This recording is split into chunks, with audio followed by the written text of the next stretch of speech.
Assalamualaikum warahmatullahi wabarakatuh. Pada kesempatan ini saya akan menyampaikan modul 3.1A9 koneksi antara materi dalam pengambilan keputusan sebagai pemimpin pembelajaran. Sebagai fasilitator yaitu Bapak Arwin Jaini MPD, sebagai pengajar praktek adalah Ibu Dr. Esta Nyuninger MPD, dan saya sendiri adalah Susilo, CGP Angkatan Kedua Kabupaten Gorontalo, Sekolah SMA Negeri 1 Tolangula. Sebagai lembaga pendidikan, tentunya berperan dalam mengembangkan sumber daya manusia dalam mentransformasi pengetahuan, keterampilan, dan nilai manusia.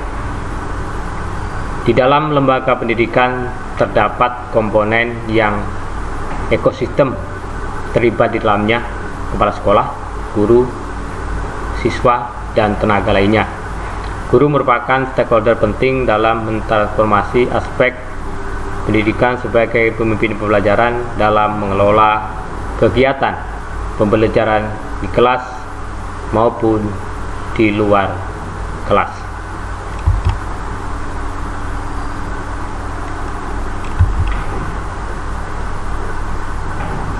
Guru sebagai pemimpin pelajaran dalam mewujudkan merdeka belajar perlu memiliki konsep prosedur, langkah-langkah pengambilan keputusan dengan berbagai sudut pandang dengan berkepihakan kepada peserta didik.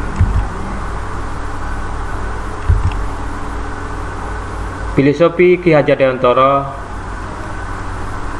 menyebutkan, dalam mendidik seseorang, anak harus berdasarkan pada asah, asih, dan asuh, yaitu sistem Among yang juga triloka pendidikan yang kita kenal dengan nama Eng Karso Sungtulodo, Eng Madia Mangun Karso, Tuturi Handayani.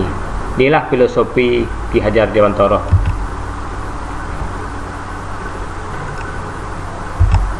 Sebagai guru, dalam mengambil suatu keputusan sebagai pemimpin pembelajaran, kadang-kadang kita dihadapkan dengan situasi, yaitu dilema etika dan rujukan moral.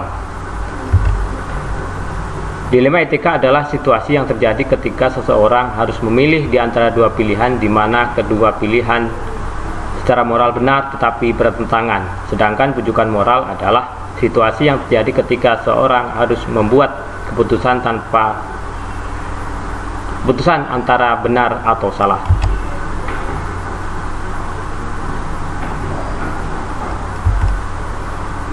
Di sisi lain, dalam mengambil keputusan, tentunya kita biasanya sesuai dengan konsep pendidikan guru penggerak, ada beberapa paradigma, yaitu 4 paradigma pengambil keputusan, yaitu yang pertama, individu lawan masyarakat, rasa keadilan lawan kasihan, kebenaran lawan kesetiaan, sedangkan yang terakhir adalah jangka pendek dan lawan jangka panjang.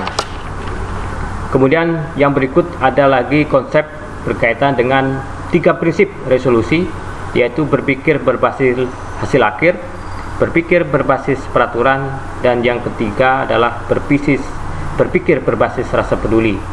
Kemudian dilanjutkan dengan 9 langkah pengujian pengambil keputusan.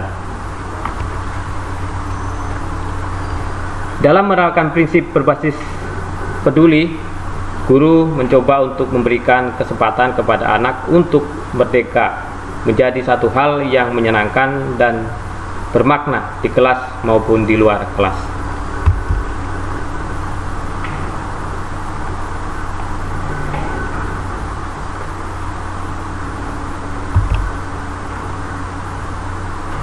Teknik yang berikut dengan koneksi materi adalah teknik coaching, yaitu model Tirta. Ketika mengalami kendala berkaitan dengan siswa, rekan guru, dan mengalami hambatan dalam pembelajaran, dapat menggunakan teknik model Tirta. Manfaat antara lain yang dapat digunakan adalah dapat menyelesaikan situasi yang dilema bagi guru sebagai pemimpin pembelajaran.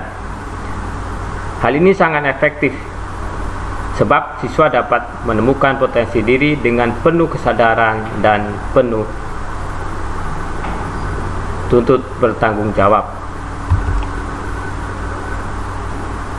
Kebebasan dalam pengambilan keputusan yang disampaikan oleh anak akan melahirkan nilai kebenaran, keadilan, kebebasan, toleransi, dan tanggung jawab.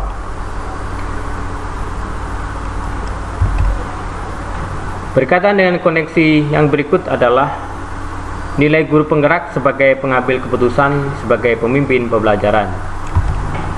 Yang pertama adalah nilai mandiri, inovatif, reflektif, kolaboratif, berpihak kepada murid. Pengambilan keputusan yang tepat akan menghasilkan dalam pengelolaan kelas yang menjadikan lingkungan kondusif, positif, aman, dan nyaman. Dan rencana pembelajaran pun akan lebih maksimal.